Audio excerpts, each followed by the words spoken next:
Hi, this is Aurora with Supercharged Science, and I'm going to share with you how I stay organized and on top of things throughout the week. If we haven't met before, my name's Aurora. I am married to Al, and we have 4 kids, grades 2nd all the way up through college.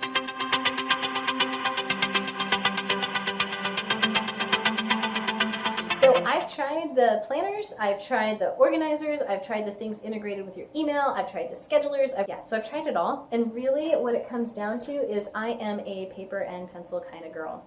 And so what I really like about this is the process of writing it down is really where the magic happens for me. It's in here, getting it from here to paper works best for me when I'm physically writing it down and scratching things out and rewriting it, and then I feel so much better than actually just typing it on a computer. And if this is not your format, don't worry, this is okay. You can skip to the next video. We're still friends. It's totally fine. So this is just, I wanted to share a couple of things that I put in here, and maybe you'll see these things, and if you're more of a computer screen type of person for organization and planning, that's totally great. Maybe some of these ideas will help make it even better for you. Okay, so what are some of the things I do? So before it even gets in here, well, I use this in 2 ways. One is a brain dump on one side, and the other one is the actual planning that I do. And I'm not really a big planner. I'm much more of a fly by the seat of my pants type of person. So this has come a long way for me. So for those of you who are planners and love planning, I am just in amazement and awe of you. So I'm a work in progress. So typically what happens is I will have 3 or 4 major outcomes for the month. And it could be anything like I'm losing 5 pounds, or I want to spend 20% more time that I would have been at work with my kids. Something measurable, something concrete, something that is really achievable for myself. And I won't write the actions that I need to take. I'll just say the outcomes. So at the end of the month, I can say, oh, you know what? That was my goal. I tried A, B, C, D, but E really worked great. So I'm not committed to the to-do list. I'm committed to the outcome list. And for me, that was a huge mental shift. Okay, so how do we do that?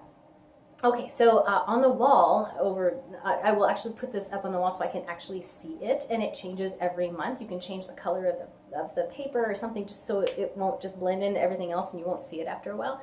And so what's on there are just your 3, 4, 5 things. Getting your finances handled, making sure all the bills are paid just for this month. Whatever that is, make sure it's easily, you can measure it, like for sure, yes or no, I did it.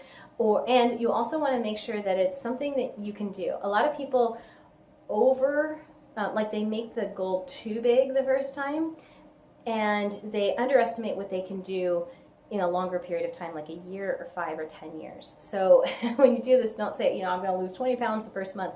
Yeah, that's almost impossible. So, especially if you've never actually done any exercise up to that point.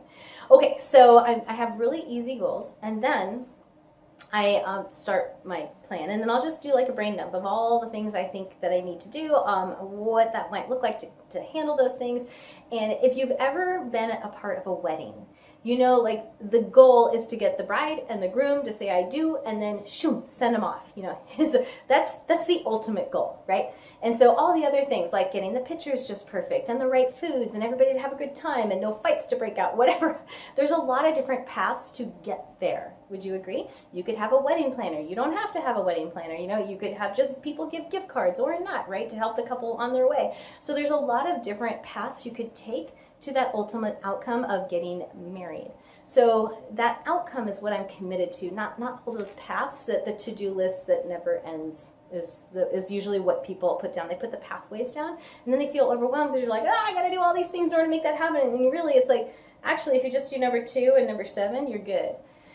Okay, so once I've got the outcomes, I know what it is. I want my kids to be doing math for at least 3 times a week. If I haven't done math before, that might be a reasonable goal for me.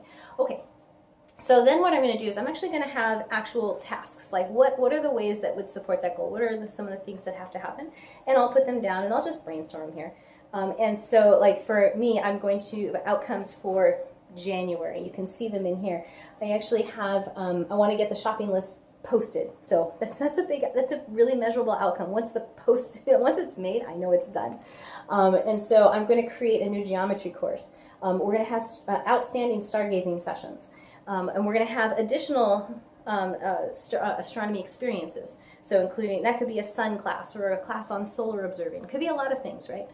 Okay, so that's the results, and then we flip over, and now I'm just brain dumping all the different things we could do in a geometry class if I was planning it out. These are some electronics experiments that we might do. These are just doodles. And then these are some new card games I think that kids could play, because one of my outcomes is to spend more time with them, just doing regular simple things. Okay, so, and then I will actually plot out for the week. I'll do this on Sunday usually, and I'll have the date, and then it'll have what my actions are for the week to work towards that thing. And so I'll group them. So Supercharged Science is SS, home, and then family. And so I'll have those 3 chunks that I'm working on. And there are different chunks depending on what season I'm in, season of the month, season of life. So those are the 3 blocks that I'm working on now. And I try not to do too much, because then I feel like I'm doing nothing, because I'm just trying to chase everything, and it's a little nutty. So I hope this has been helpful. This is Aurora with Supercharged Science. If you like this, I would encourage you to subscribe so we can spend more time together. We can do more science lessons together. I can give you more tips and tricks on how we do our homeschool family routine and life. And if you have any questions, let me know. I'm Aurora at superchargedscience.com.